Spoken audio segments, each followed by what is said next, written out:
De politie die onderzoekt een reeks brandstichtingen en sabotagegevallen die zich het afgelopen weekend hebben voorgedaan op verschillende locaties in Paramaribo. Het gaat om meerdere branden en het doorknippen van kabels van het Safe City project. Minister van Justitie en Politie Harish Monorat die heeft hierover gisteren informatie verstrekt in de Nationale Assemblée. Wat u nog niet weet is dat, ik ga het voor u oplezen,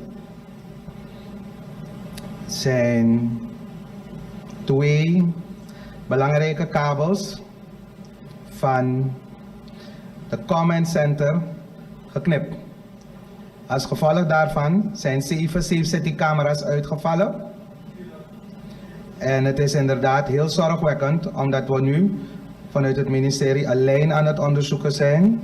In de afgelopen weken zijn op meerdere plaatsen branden gesticht, waaronder bij openbare werken, Melkcentrale Paramaribo en de HAVO 4 school aan de Passiebloemstraat.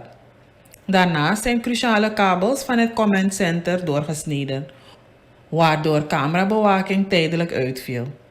Bij openbare werken werd brand gesticht in een toiletruimte op het terrein waar een dag later de viering van 170 jaar openbare werken zou plaatsvinden.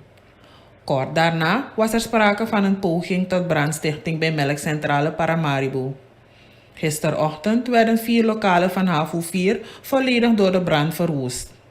Ook zijn 2 belangrijke kabels van het Safe City project doorgesneden op de kruising van de Possentrie en de Kankantriestraat, ter hoogte van de Calcutta en de Rozenhoutstraat. Hierdoor vielen meerdere camera's tijdelijk uit. Doorgesneden op de kruising van de Possentrie en Kankantriestraat, als ook kruising Calcutta en Rozenhoutstraat.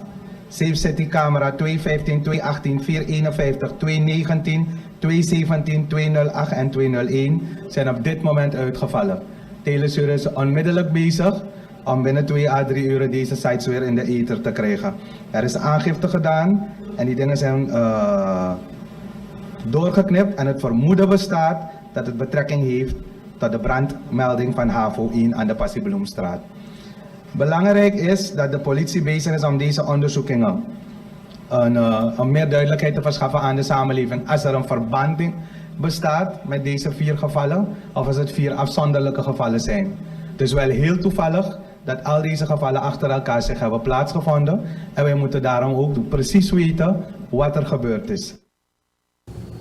Van alle gevallen is aangifte gedaan. De autoriteiten beloven de samenleving zo spoedig mogelijk duidelijkheid te verschaffen en benadrukken het belang van versterkte veiligheidsmaatregelen.